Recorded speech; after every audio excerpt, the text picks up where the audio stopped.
Yeah. Close to that time, now it's got a little room Yeah, probably just got to be driven a little bit, you know? for. And the water was low in there, so I filled that up in the battery. Okay. But still got to charge. Are you okay with me making videos? You go do whatever you want. All right, all right.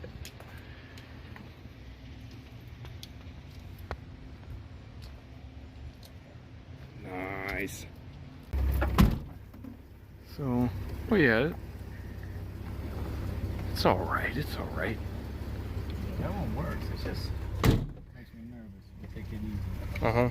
Oh my God, I'm so used to having a clutch pedal. I instinctively went for it.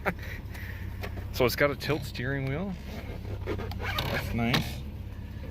And then the fog lights and the... Oh, this is the bed light. Yeah. Yeah, is this open? Oh, it totally does. You can see you put it different here. You can easily buy the replacement. Yeah. It's not. Okay, The so... horn works too. You just, Ah, it's this little button there. Here, but I don't know. All right. Well, yeah. At Just least you park got the someone pieces over it. for it, though. Yeah. Oh yeah, a little old. But wonder what happened there. And This then, is. I have no idea. There's no faceplate. There's no nothing for any of that. oh, you just don't have it. For this? Yeah, for this. Oh, okay. I have no idea. Come on, focus. There you go. Good old Dana 35. So, did you replace the shackles as well, or did you just leave them in there? No, it's just the leaf springs. Okay. Oh, it's got a hitch on it. I didn't even notice that. Yeah. That's nice. The balls in there on the floor. That's what was rattling around at one point. Yeah. Okay. I'm really excited to do a walk around of this thing and show you guys everything about it, but I want to get out of this poor guy's hair and go home. So, of course, it's just me. So, I'm going to leave this Jeep here. I think it's in good hands. I locked everything up, got all my important valuables out of it. I'm going to take this one just so I have some extra time to play around with it and see what it's going to need. Now, the number one thing I think it's going to need is definitely a battery and or the cable that connects to the battery. The ground, yeah, look at that. That's not good. Should be rated for 800 cold cranking amps, so it's too small of a battery as is, and I have a feeling it's mostly just bad connections. So, in the meantime, I have disconnected the hood light in hopes of reducing the amount of electrical drain on the whole system. And the dome lights don't work. They never do. That's the switch is seized. Oh my God, somebody just died. Let's see if she can start. A little bit low on the voltage, I don't think so. See what happens when you don't have faith in things? You will never be disappointed. That's what I'm talking about. All right, old XJ. Should be okay here for 2 days, old girl, all right? I believe in you. I'll be back for you. So just like with any Renix truck, it doesn't really know how to idle at first, but after it gets all warmed up, and it's good. It's good to go. Something else I want to check is if the foot pedal brake actually works. No, it absolutely does not. All right, well now we know that. Let's get out of here, huh? Oh! The brake pedal just went all the way to the floor. Oh! God, it feels so different, man. I have never driven an automatic Comanche. It's got to be that load adjusting valve in the back. I fixed it. And now I just had to like get some more brake fluid through the lines, you know? All right, I gotta put my camera away so I can have Google Maps because I don't know where the hell I'm going. So the guy said he never drove it on the interstate, like ever. So let's see what this bad boy can do. Come on now. I have faith in you, Jeep. Oh boy, man, the rear end is so stiff with those brand new leaves. That's nice. It's like this thing's got a rear sway bar. Oh God. Oh shit, maybe not. Oh God, I gotta slow down a little bit. All right, all right, all right. It's got a little bit of a shimmy. Oh, that's, ooh, yeah. That'll death wobble. That'll death wobble, definitely. If I hit a bump, oh, absolutely. So I'll just not hit any bumps. It's misfiring. Son of a bitch.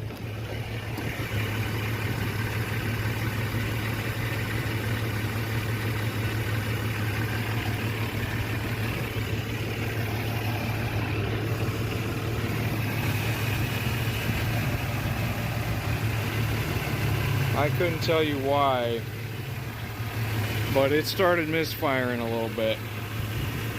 There's definitely a bad thermostat or no thermostat in it. It won't get up to temperature. It feels all right. It feels warm enough. It's got good oil pressure. And I just got death wobble so bad.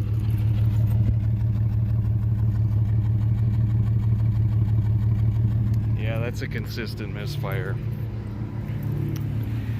God damn it, why didn't it do this when I was driving it? And yeah, oh, death wobble terribly. Whenever you hit the brakes, all over the place. So it's definitely gonna need some new brakes, probably warped rotors. Oh boy. I don't know what could be causing a misfire to just randomly come and go like that. That's so weird to me. So I'm definitely gonna have to pull out the spark plugs. I'll do a compression test on it and see what kind of an engine we're dealing with here. What else? The death wobble. Oh yeah, that's totally a thing that just also did not happen on the test drive. It'll shimmy after you start going faster than about 45. And it will death wobble all the way down to like 25 miles an hour. It's really bad. So I'm gonna have to see what I can do about that track bar and steering linkage, get that a bit sorted out. You know, if it weren't for it not having a thermostat, I'm pretty sure it would be overheating.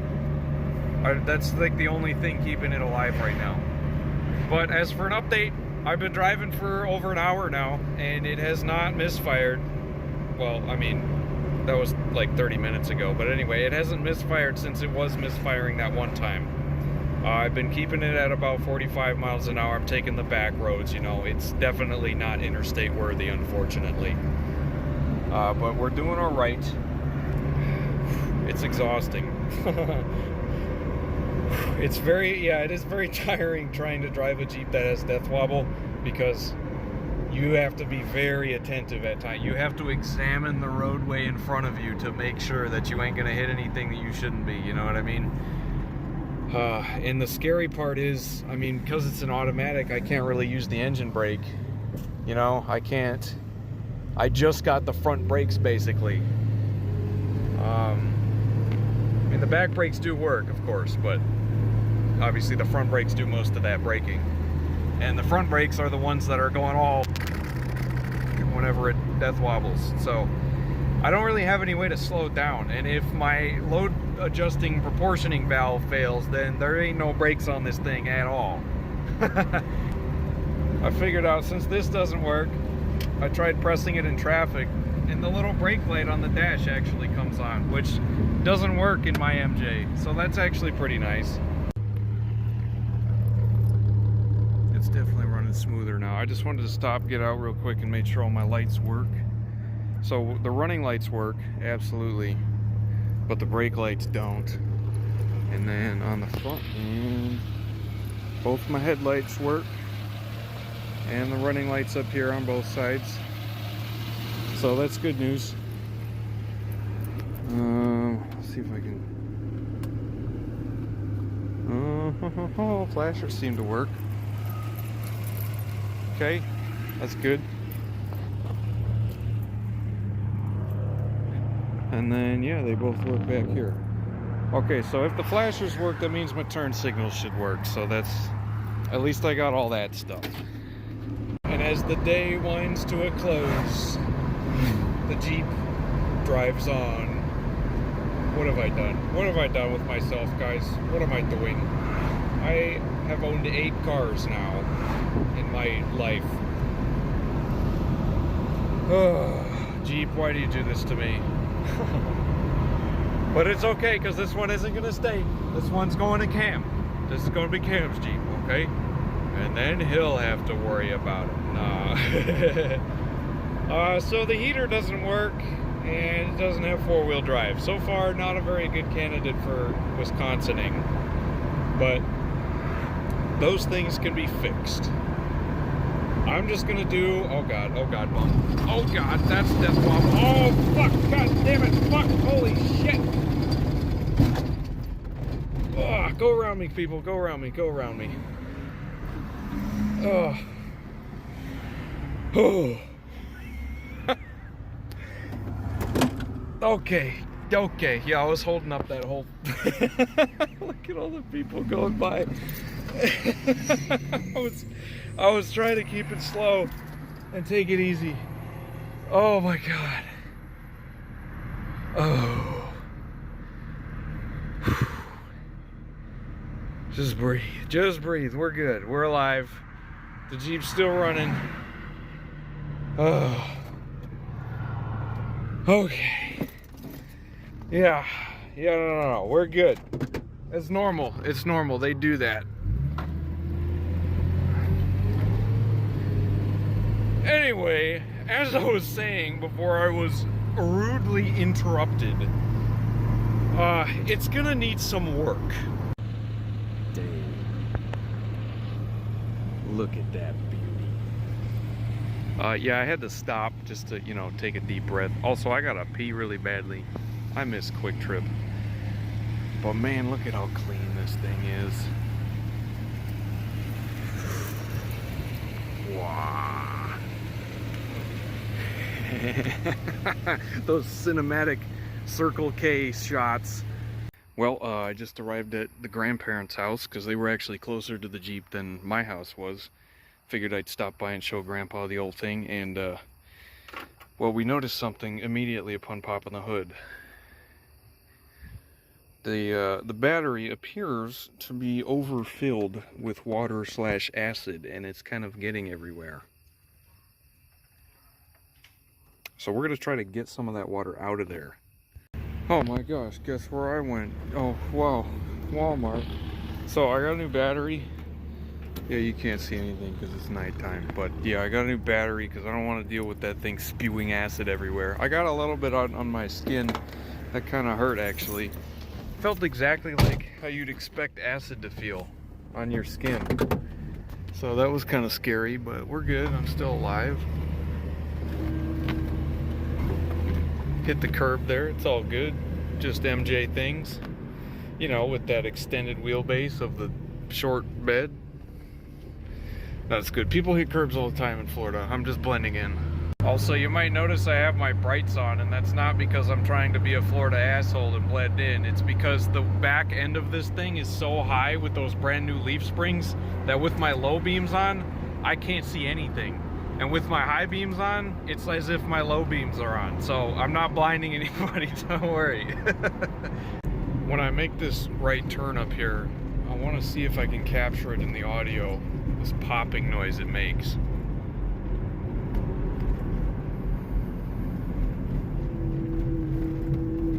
Yeah, very faintly I got it. Probably the phone probably didn't pick that up. But whenever the weight of the vehicle shifts from one side to the other, it pops, and that tells me the track bar bushing is worn out, or the bolt that goes through said bushing is worn out, which would definitely cause death wobble. Thankfully, I happen to know a guy who already has a video on the subject. Oh my god. There's 2 of them in my driveway, and the time-space continuum hasn't self-destructed. Oh, look at this. So this is something I've wanted to do for a long time, is have a long bed and a short bed right next to each other so we could compare them side by side. And as you can see, pretty much literally the only difference is the bed length. But unlike the Cherokee 2-door versus 4-door, The short bed actually does have a shorter wheelbase, so it's a bit, you know, bit tighter turning radius, all that fancy jazz. And the long bed, although being advertised as about a foot longer, it is actually 1 foot and 4 inches longer.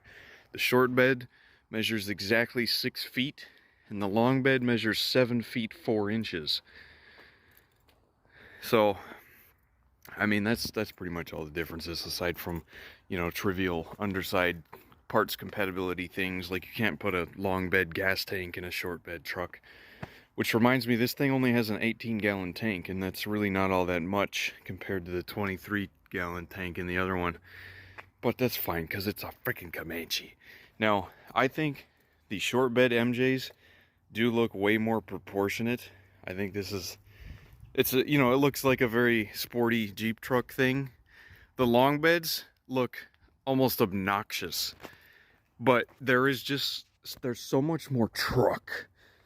And that's what I like about the long beds. I know pretty much everybody prefers the short beds, you know, for off-roading and looking cool and all that, which is really what Comanches are for. But me personally, I'm in long bed gang, just because of the sheer amount of stuff you can put back here. It is mind-boggling. Another cool thing we can do here is the Renix Jeeps kind of had two eras. There's your 87s and 88s and your 89s and 90s.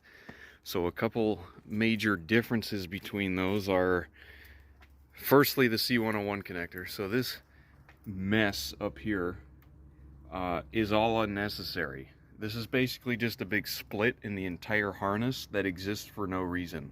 And there's a lot of problems that this can cause. Connectivity issues and whatnot. So a common mod for the old Renix Jeeps is to actually just cut all of these wires and just splice them directly to each other, because there's no reason this connector needs to be here.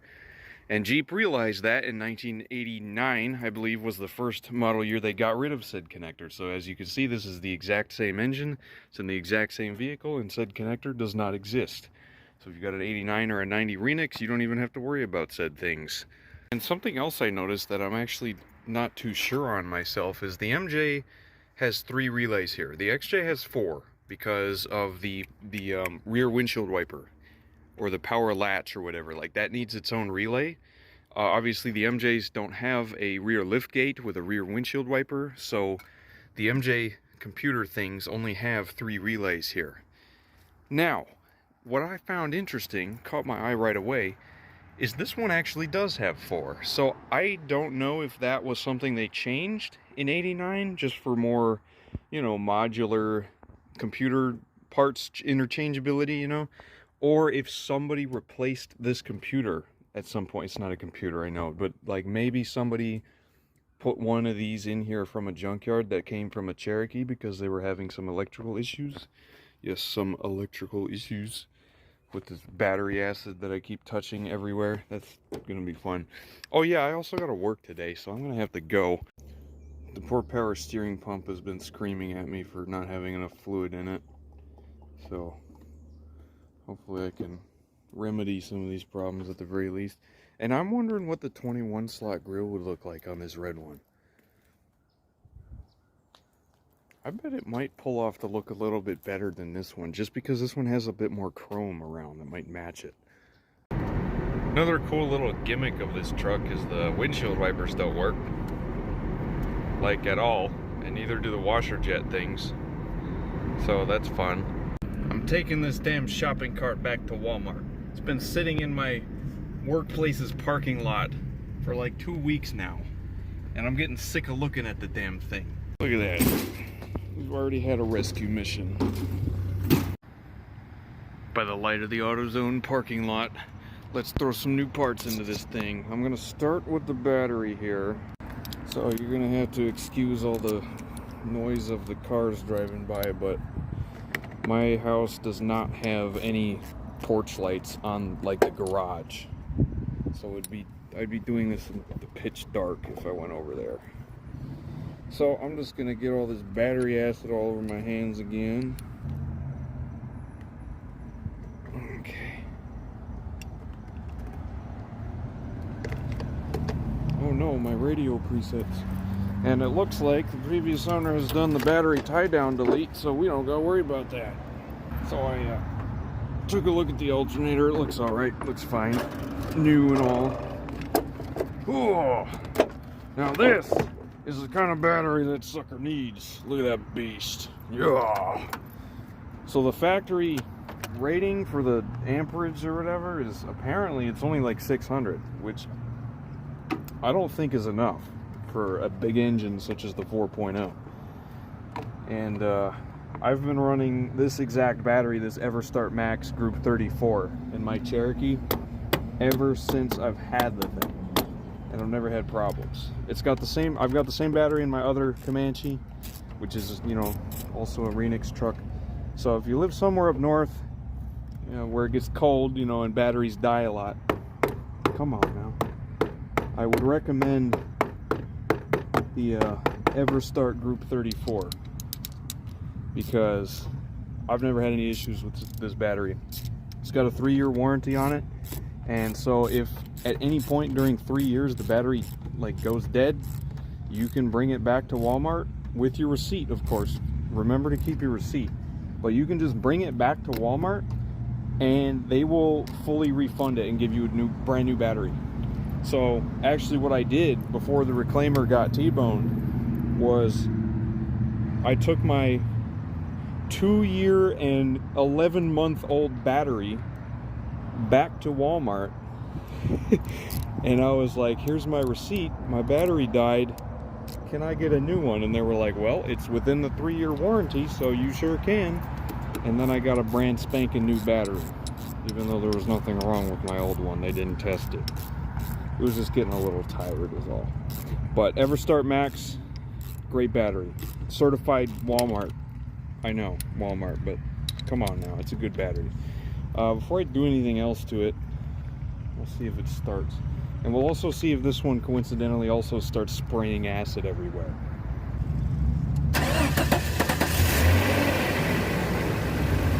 Yeah, that cranked over way faster. Like I'm pretty sure these 4.0s really should have 800 code cranking amps. That was nice. Another thing I've got for it is an air filter, because I popped this off before I bought it and noticed that it probably hasn't been looked at in years.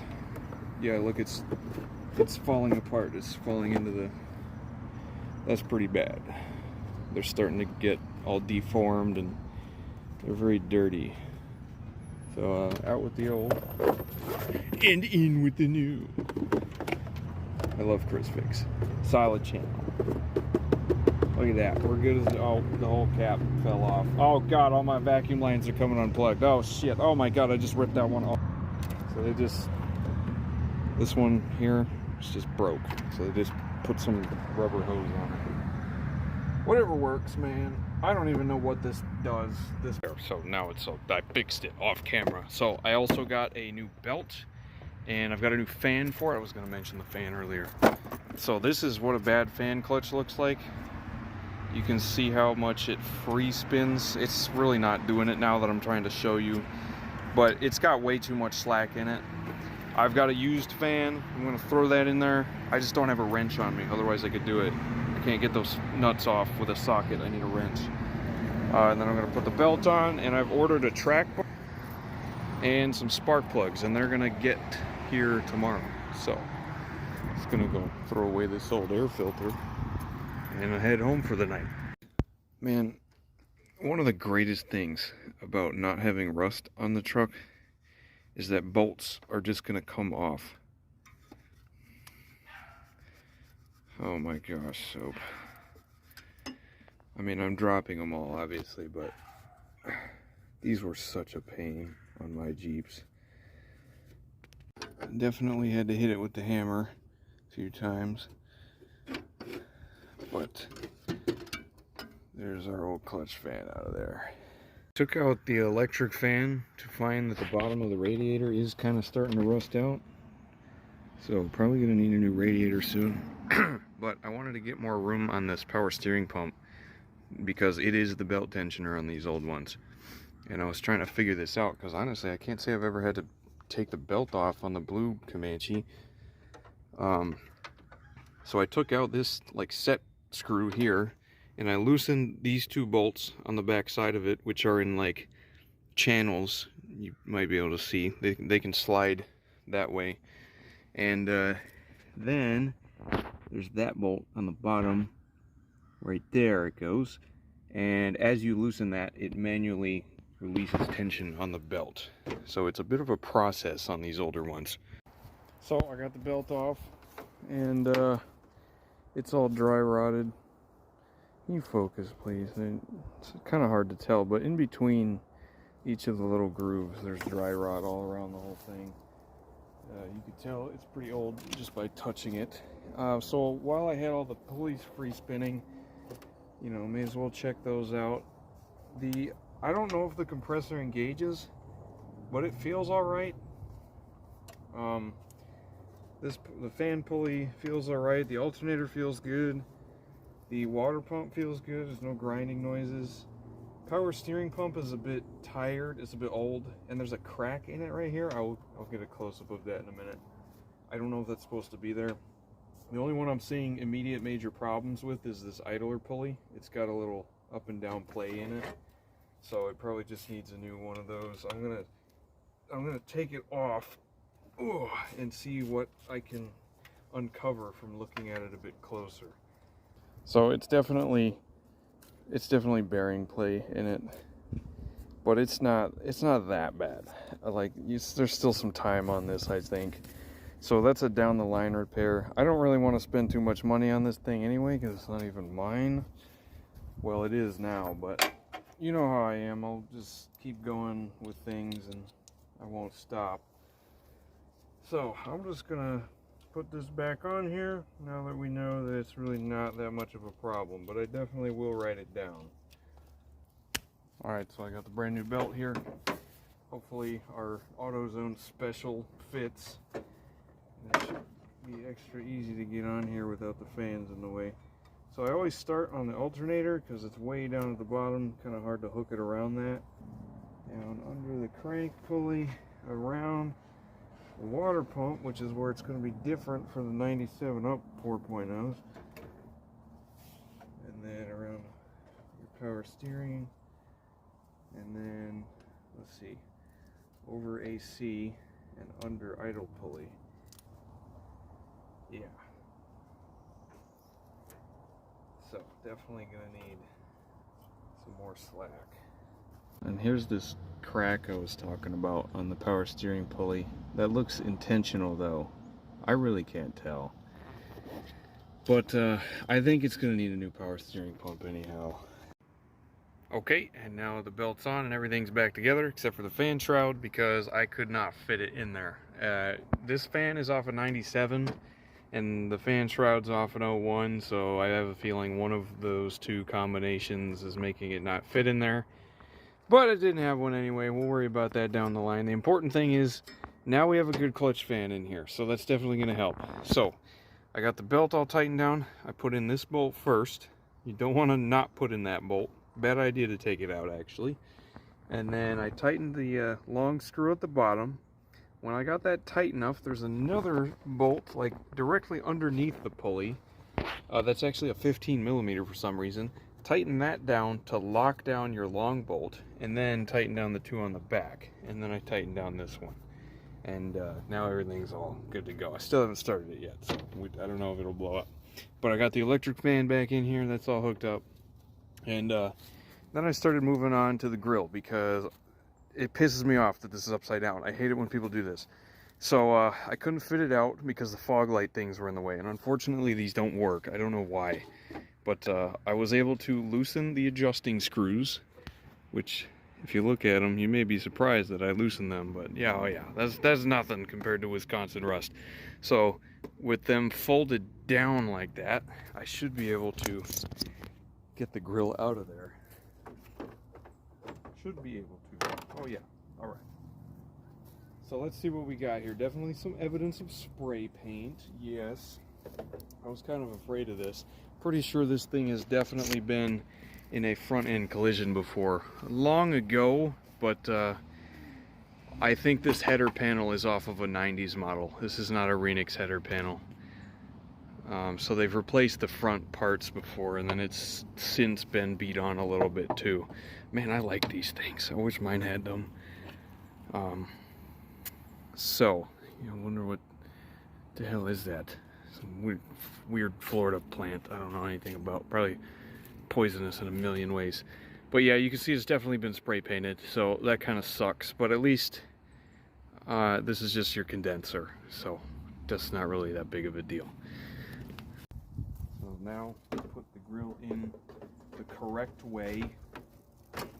All this pollen on it. There we go. Look at that. That looks. Look how much better that looks, man.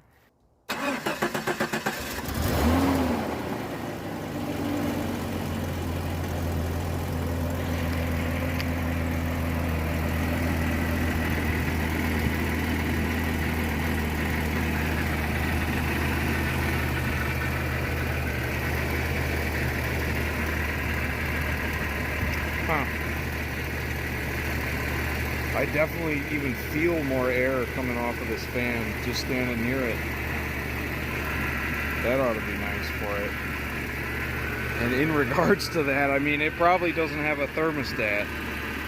Oh, you can hear that power steering pump complaining. Yeah, I'd probably put a new one on it. Yeah, you don't need power steering. I always wonder why these old Renix ones just really don't know how to idle when they're not warm. I mean, you really gotta persuade the damn thing. It's almost like it's like you woke it up from a nap and it's like, I don't want to do anything, leave me alone. But I noticed why this thing is spewing out oil. There's a big crack on the underside of that elbow. So it's gonna need a new vacuum harness, so it's broken anyway. It's just capped off. I don't know. Yeah, it needs some work. So I drove it around, got it warmed up a little bit. You can see there's a noticeable amount of smoke coming out of here. Yeah. This means something. Next order of business is the brake lights, because I don't really like not having brake lights. It's not very fun. So I was crawled under here. I started ripping everything off the brake pedal. So I'm going to use my handy dandy jumper wire that I keep with me at all times for just such an occasion, and shove that baby in there. And now, yes! Yes! That confirms that the brake light switch is in fact the thing that has gone wrong. Hell yeah, bro. Diagnostics 101. Honestly, I'm gonna give up on that damn brake light switch for now. It's pissing me off. Something else I noticed when it was dark out was the PRNDL shifter doesn't quite light up like it should, and it looks like the bulb fell out of its little slot. Now that is more like it. Let's go on a little drive. The power comfort switch makes an incredible difference. I am very impressed with 1980s technology being able to do such a thing. So I have it in comfort mode right now, and the transmission shifts like really slowly and really smoothly, and it's nice actually. You put it in power mode and it makes it much more of well, more powerful. The shifts are a lot faster. It like snaps into each gear, and you notice a lot more takeoff power when you start from the stop. I figured I should probably finally crawl under here and see what the hell this fuel smell is all about. And I noticed all sorts of things all at once. Okay, so first of all, this is probably why the e-brake doesn't do anything. It looks like one of our cables is snapped, but the other one is not. So it's gonna need... I mean, honestly, if it were me, I would just replace them all, because these do look pretty damn old. They're probably original. So this side's e-brake does not work. There's nothing left. It's snapped somewhere. So that would explain that. Second thing I noticed is this is the incorrect fuel pump. So this is an XJ pump, and I can tell because the lines, the feed lines that come out of it, go directly straight. The Comanche specific fuel pumps are like pretty much the exact same, except the lines that come out are angled towards the front of the truck. So these fuel lines are a little bit overstretched right now. It works. It does work. But it's not the correct fuel pump. And then I was trying to look around here to see if the seal might have been bad or something, but that looks all good. And then I saw this over here. So it's been leaking for a little while, and I can't really get a good angle on what's going on up there. Can't really see back in there. But I'm fairly certain it's one of those damn rollover valves. That's what that line goes to. So I'm pretty sure there's two of them. I know there's two of them on the long bed tank. I don't know about the short bed tank. So probably gonna have to drop the gas tank. But the good news about that is there's no skid plate, and there's also no rust. So I bet I could have this thing out of here in like 20 minutes. But then again, it's not my job. Ow. Oh, mother.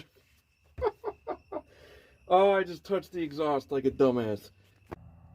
Alright boys, listen, I got a fix for the brake light switch. It involves this zip tie. If you put the zip tie between the booster rod and the metal plate that turns on the switch, only a certain amount though, in a very specific way. Oh my gosh. It actually works. Now, the problem is that zip tie is barely in there. And if I shove it in there farther, then the brake lights get stuck on. And if I pull it out at all, then we're back to square one where the pedal doesn't do anything. So, I guess that means the switch is bad. Or I just need to find something just a little bit thinner than this. Alright, listen, here's the executive decision. We're leaving the zip tie in there, because I do not want to take that thing out of there again. That was a complete pain in the ass. I took it out of there like 8 times, because I couldn't figure out what the hell was wrong with it. I cut out a lot of footage of this damn brake light switch. So I'm done dealing with it. It's getting a zip tie.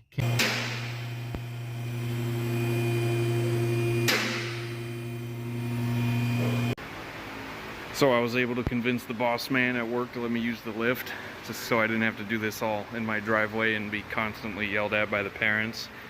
So I wanted to get it off the ground and get the wheels off so I can inspect the brakes and the suspension very thoroughly. And our front brakes look brand spanking new. The pads are brand new, definitely. The rotors probably weren't replaced the last time that they did the pads, but they look fine. You can hear it too. You can hear the innards of the steering box not being happy. Yeah, and then you got play up and down, which is most likely your wheel bearing. Yeah. So, all in all though, not as fried as I thought it was.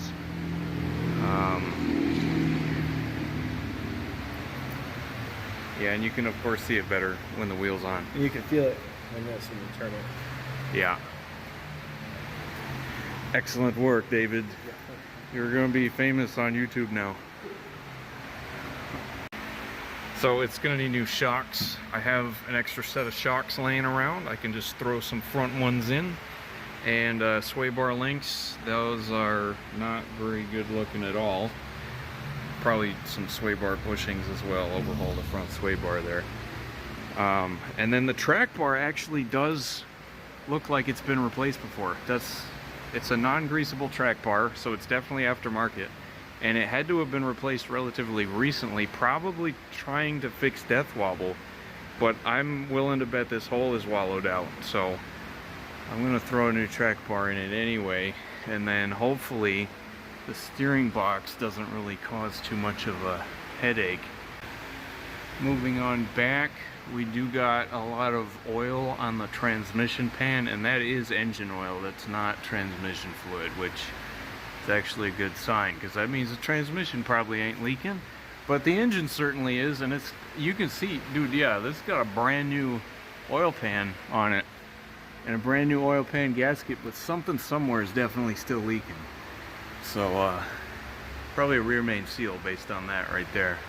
So that's all gonna have to come apart again. It is leaking quite a bit of oil. And then, yeah, I mean, other than all the oil leaks, it looks pretty decent under here. And my rear brakes, I was expecting there to be nothing left of these, but there is actually quite a bit left on those. They don't look bad at all. And there was hardly any dust in the drum when I got it off, so I'm willing to bet these haven't been doing anything for a long time, which is probably the work of our good old-fashioned load sensing proportioning valve back here. I'm willing to bet because he's got brand spanking new leaf springs in this thing, this thinks the bed is entirely unloaded and therefore is not giving any braking power to the back wheels.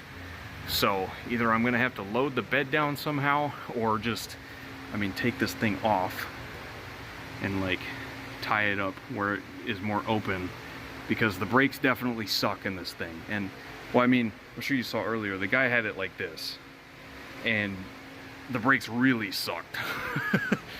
Oh, I just saw that was cracked. Yeah, gonna need some brake attention, but I want to try to find some sandbags to throw in the back to help these leaf springs settle down a bit. And as for the parking brake cable not working, this looks like it got pinched in something, which would definitely explain that. I have also put the thing through a rigorous idle test by going through the McDonald's drive-thru. So, it's doing all right. I think that new fan helps a bit. And oil pressure is okay too. And, well, I found this thing. This is a Forest Service green Cherokee. So this was a fleet vehicle, unless he had it painted, of course. Got some sandbags for the back to help weigh down those leaf springs, and I was totally gonna show you guys, but it's all dark, so I couldn't make a video. But then I was like, wait a minute. This thing's got a cargo light. Oh yeah, look at those sandbags. High quality. Okay, next test. The Taco Bell drive-thru. And yeah, we're kind of getting up there a little bit. So, I'm actually just gonna sit here and let the engine continue running, because I kind of want to see what it'll do. Usually it doesn't get up past like the halfway mark because of that bad thermostat. And I'm kind of curious to see how much of a bad cooling system we've got here. So if it maintains temperature while idling here, and if I hear that electric fan come on, that'll be some good signs. It didn't take too long for it to get up here. I heard the fan kick on. Honestly, I was not expecting that to work. Look at that! Man, I can't believe that fan works. Guys, as soon as I got back in the truck, look at the temp gauge. That fan actually works. Holy shit. I am in disbelief, man. Okay, I'm gonna let you take a break now. Good truck. Good truck. Still trying to figure out what's going on with the fuel gauge here. I've definitely burnt about, what, 5-ish gallons or 5-6 gallons. So it should be like at 3/4, but it's kind of, it has a mind of its own. So first of all, I put the E back because I was getting sick of it saying Jeep. So now it's a Jeep. We're good there. Second of all, while it's kind of warm, you know, up to operating temperature, I'm going to change the spark plugs out. And while I have each one out, I'm going to run a compression test on it. Now, usually on an MJ, like I kind of mentioned earlier, there would be 3 relays here. And the middle one does the fuel pump. I'm imagining it's still going to be one of these middle ones, but I don't know which one. So we're going to figure that out without doing any research.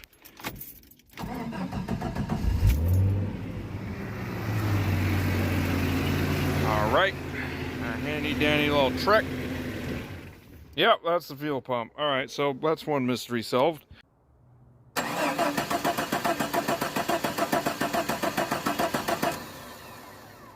Oh yeah. 150 psi. What do you think, Soap? Oh, she doesn't care. Well, that was, to say the least, a lot better than I could possibly have imagined. Here's all our old spark plugs from 1 to 6, from left to right. They look relatively new anyhow, and they are champions, so that's good. I just put in all new 6 spark plugs. These ones didn't need to be changed at all. I just didn't know what they looked like. And yeah, the compression test passed with flying colors, might I add. I got 150 psi across the board. Let's see how this thing starts up now.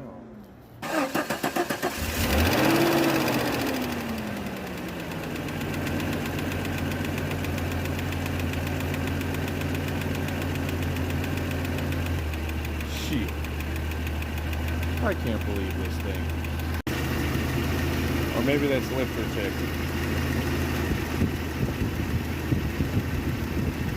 It's right in rhythm with the pistons, obviously. I don't know, it's quieting down now. It's gotta be lifter tick then. I don't know. It smells like exhaust though. I don't know. Whatever. It runs. It's got 150 psi compression. Yeah, this thing's brand new. Here I was working under the light of the underhood light, and this asshole snuck up on me. That's a whole ass snake. Dude, I don't even know if I've ever seen a snake before. Look at him. He's like 2 feet long. He's totally scared of the flashlight. But dude, he was laying like right up against this box right here that I have to prevent oil stains. Are you trying to kill me? Hey, where you going? Dude, that's actually kind of cool. Like I've said, I don't think I've ever seen a snake before. It, like, you know, outside of a zoo or so. Oh god, he's looking at me. Oh god. What? You mean I'm just gonna find one on a tow truck? What? So, it's idling really weird. Like, it's idling really low. And it almost dies when you put it in gear. But, then I noticed something. Well, that would be the idle air control valve. There we go. Looks like the lock tab on this connector has been busted off for some time now. So I just put a zip tie on it. Listen, it's not perfect, but it should prevent it from just bouncing out of there. Well, I mean, now I'm kind of second guessing myself because maybe previous owner unplugged that thing for a reason. It's idling at like almost 1500 now. But maybe that's just because it's cold. I don't know. I'm going to go for a drive. We'll see what happens. Alright, it's obviously idling way too high, but watch this. If I twist the connector, it settles down and idles right where it should. If I let go of it,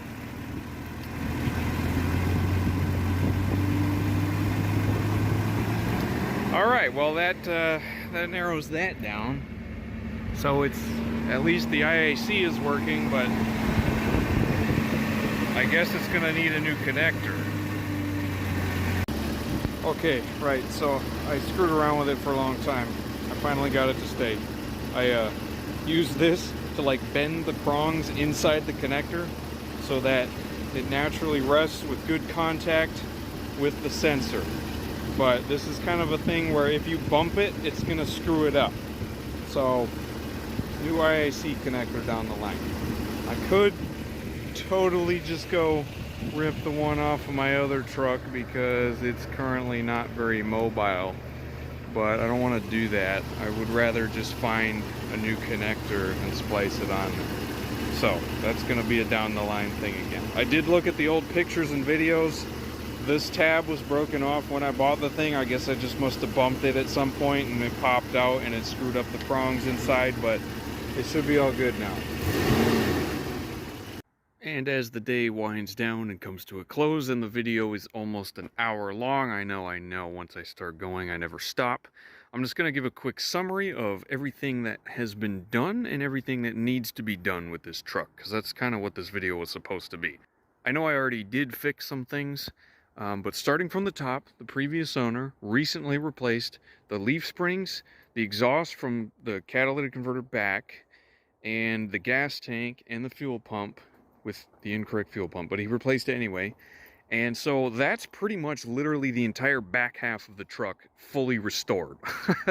So that's actually kind of nice because everything on the front half is identical to the Cherokee, so parts are very easy to find. So that's great news, great news. Good job, previous owner. I really appreciate it. As for things I've done, let's see. I started with the battery because the battery exploded. That was pretty fun.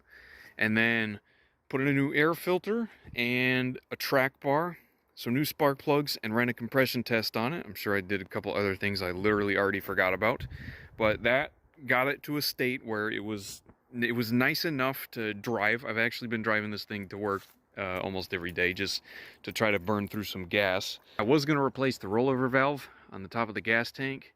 I don't think I'm going to have time to, though. I'm on a very tight schedule with, again, working 45 hours a week and waiting for parts to come, and Cam's going to be down here in like about 10 days. He's going to fly down here and he's going to drive this thing back home.